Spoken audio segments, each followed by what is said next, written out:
एक बात मेरे दिमाग में आ रही, कहो तो मैं बता दूं।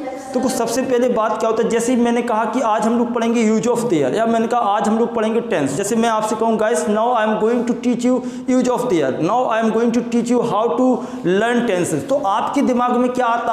आपके दिमाग में आता tense, there. This is the biggest problem. इसको हमें सबसे पहले तो हटाना है। आता है मतलब डिफिकल्ट समस्या है। आपको जो चीज़ आती है उसको बहुत अच्छे लेवल तक हमें लेके आना। इसको जरा आप ऐसे समझ लो, जैसे मैंने मान के चलो मैंने कोई मूवी नहीं देखी और आपने वो मूवी पहले ही देखी है, और मैं आप लोगों के साथ सिनेमा हॉल में मूवी देखने के लिए गया। अब आप लोग आराम से मस्त बढ़िया चिप्स खा रहे हो, मस्ती से मूवी देख रहा हो, लेकिन मेरा एक्साइटमेंट बहुत ज़्यादा, मैं मूवी को बहुत ही अटेंटिवली केयरफुल होकर के देख रहा हूँ और मैं एक्साइटेड हो रहा। मैंने कहा यार अब जाने क्या होगा। बगल में रविकांत बैठा था, रविकांत कुछ नहीं होगा, खोपड़ा फूट जाएगा। तो इससे क्या होगा, मेरा एक्साइटमेंट कम हो गया। अब क्या वजह है, क्योंकि इनको वो मूवी पहले से इन्होंने मूवी देखी थी, इनका उतना एक्साइटमेंट नहीं था, तो इनको उसमें ज़्यादा इंटरेस्ट नहीं था। लेकिन वो मेरे लिए मूवी कैसी थी, नहीं थी, तो मैं उसको पूरे उससे देख रहा था, पूरे एक्साइटमेंट के साथ देख रहा था, मुझे उसमें ज़्यादा मज़ा आ रहा था। यही दिक्कत हमारे साथ में होती जब हम किसी ऐसे टॉपिक के बारे में पढ़ते जिसको हमने पहले कभी सुना है। अब हमें उसके प्रॉपर यूज कैसे करने, हमें उसके सही यूसेज करना सीखना है और उसको बोलना कैसे। आज हम लोग इस टॉपिक को कैसे पढ़े, स्पोकन के अकॉर्डिंग पढ़े। स्पोकन में हम कैसे यूज ऑफ देयर का यूज करेंगे। सबसे पहले मैंने टॉपिक का नेम लिखा use of there. So there है क्या, सच में ये समझते हैं। So there is a introductory subject, या फिर हम कह सकते हैं डमी सब्जेक्ट। इंट्रोडक्टरी और डमी सब्जेक्ट का मीनिंग क्या है, it has no individual meaning. यानी कि इंट्रोडक्टरी या डमी सब्जेक्ट वो होता है जिसका कोई इंडिविजुअल मीनिंग नहीं है, जिसका अपना कोई महत्व नहीं है, जिसका अपना कोई एग्जिस्टेंस नहीं है। इसको एग्जिस्टेंस को ऐसे समझो, जैसे आपके लिए कोई शादी का कार्ड आया और आप वहाँ जाते हो। आप कभी अपने फ्रेंड से कहते हो यार मैं वहाँ जा रहा हूँ, बढ़िया शानदार पार्टी, चलोगे क्या? फ्रेंड कहता है चलो ना, तो वो आपके साथ में फ्री फंड में चला जाता है। इट हैज़ नो इंडिविजुअल, उसका कोई इंडिविजुअल एग्जिस्टेंस नहीं था, लेकिन वो आपके साथ में चला गया। तो इंडिविजुअल इसका कोई मीनिंग नहीं होता। दूसरी बात, अगर हम सच में देखें तो देयर है क्या, देयर एक एडवर्ब है। हेयर, देयर, टुडे, टुमारो, ये सब एडवर्ब है।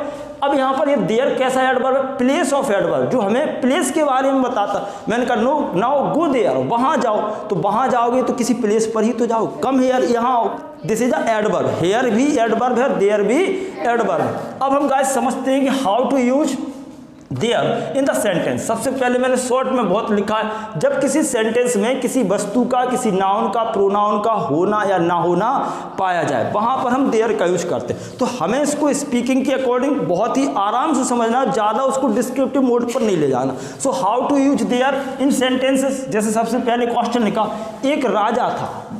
अब राजा था, कौन था, कैसा था, कोई मतलब नहीं, लेकिन यहाँ पर किसी व्यक्ति का होना तो पाया गया ना, तो आप क्या करोगे, एक राजा था, क्या लिखा देयर, और पास्ट की बात होने की वजह से देयर वॉज अ किंग। आपने इजीली बनाया, देयर वॉज अ किंग, एक राजा था, एक रानी थी, देयर वॉज अ क्वीन, एक लड़का था, देयर वॉज अ, एक लड़का है, देयर इज अ बॉय, एक लड़की है, देयर इज अ गर्ल। तो इस तरीके से आप इस तरीके के सेंटेंस बनाओ।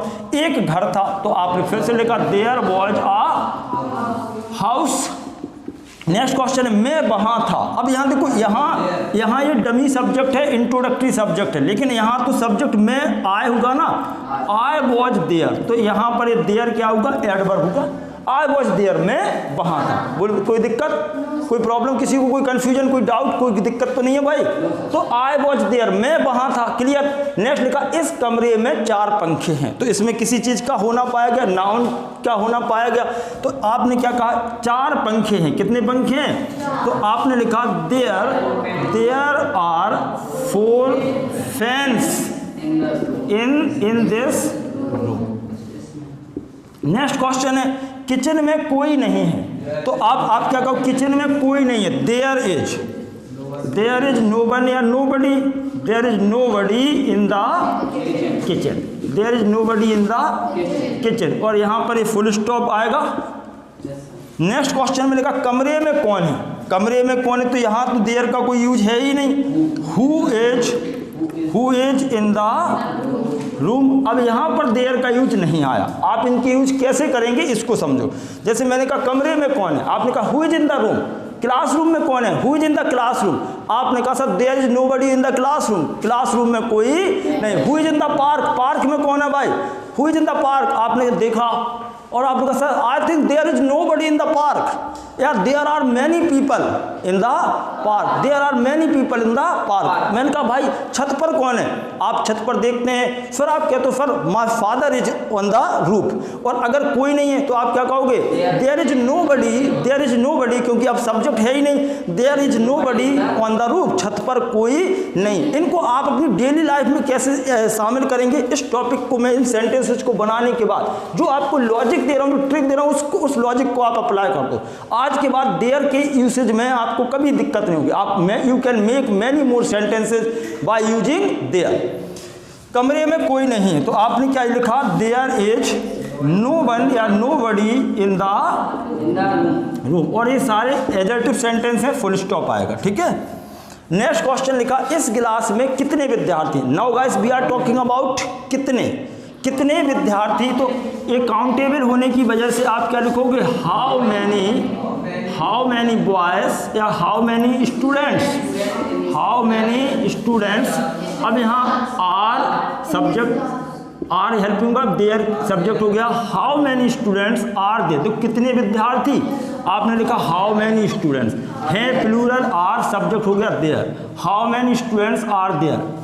इन मैं के लिए क्या लिखा, इन, और इसके लिए दिस क्लास, और ये इंटरोगेटिव है क्वेश्चन मार्क। इस गिलास में कितना पानी है, तो कितना पानी काउंटेबल है या अनकाउंटेबल, तो दिस इज अनकाउंटेबल। अब आप लिखोगे हाउ मच वाटर, अब एक अनकाउंटेबल है तो सिंगुलर ट्रीट होगा, how much water is there in this glass के लिए टम्बलर भी लिखा जा सकता। मेरी जेब में 10 रुपए है, आपने बताना है भाई मेरी जेब में 10 रुपए, तो आप क्या कहोगे, देयर आर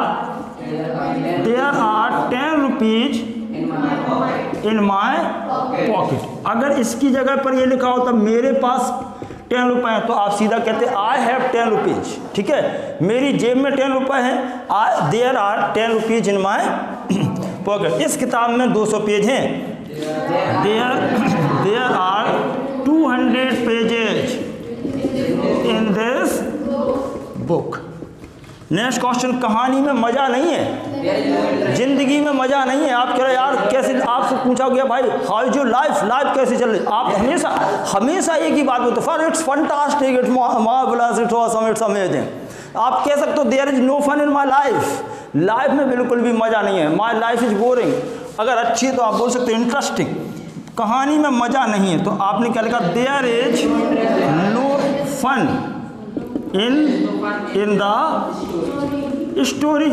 अगला, मैं वहाँ कभी नहीं गया, आई नेवर, पास्ट इंडेफिनिट है, आई नेवर वेंट देयर। तो यहाँ पर मैंने देयर का सब्जेक्ट के रूप में नहीं बल्कि किसके रूप में किया गया, ये यहाँ पर एडवर्ब के लिए यूज हुआ। क्लियर।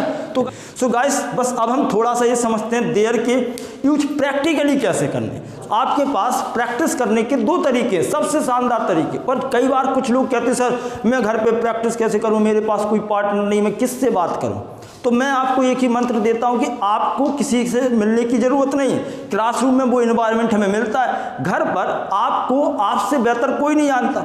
आप खुद ही वो बंदे हैं जिसके साथ आप प्रैक्टिस कर सकते हो। खुद से प्रैक्टिस करो। दूसरी बात, आप you can write some sentences on your notebook and on your diary. अगर इसके अलावा आप you can go in front of the mirror and standing in front of mirror and practice, तो आप वहाँ पर भी कर सकते हो। सो 2 तरीके होगा, सेंटेंसेस लिखो, मिरर के सामने प्रैक्टिस करो। ऐसे नहीं करना, प्रैक्टिकली भी बता दो जिसमें आपको बहुत मजा आए। आप घर में घूम रहे हो, घूमते घूमते आपने कहा यार आपने काउंट किया, there are 5 fans in this room. इस कमरे में 5 फैन है यार। एंड आप ऐसे, who is in the park में कौन है, I think there is nobody in the park. Who is in the kitchen में कौन है, there is nobody in the kitchen, I think my mother is in the kitchen. Who is in the balcony, आप जा सकते हो balcony में, I think, और वहीं वॉक भी कर रहे हो और आराम से बात करो, there is nobody in the balcony, I think my mother is preparing food for me and I will call my mother, माँ please bring me some special thing for eating here. आप इस तरीके से बोल सकते हो, प्रैक्टिस कर सकते हो। और अगर आपने खुद ही प्रैक्टिस की, अब आपके पेरेंट्स देख रहे हैं, आप चिल्ला रहे हो और अपने आप से बातें करो। There is nobody in the kitchen, there is nobody in the room, there are 5 members, there are 10 members in my family, and I think how many bulbs are there in my house, how many bulbs are there in this room, and you have counted the bulb and say, sir, there are 5 bulbs, there are 5 LED in this room. Guys, this is very simple concept to learn there. और अगर आपको ये video बहुत पसंद आया हो तो आप वीडियो को लाइक शेयर करें, चैनल पर पहली बार आएँ तो चैनल को सब्सक्राइब भी कीजिए, और अगर किसी और टॉपिक की ज़रूरत है आप मुझे कमेंट बॉक्स में कमेंट करके बताएं, मैं आपको कोशिश करूंगा वो टॉपिक जल्दी से जल्दी प्रोवाइड करने का। नेक्स्ट वीडियो में हम लोग फिर से मिलते हैं कुछ ऑथेंटिक और न्यू कंटेंट के साथ। Thank you so much.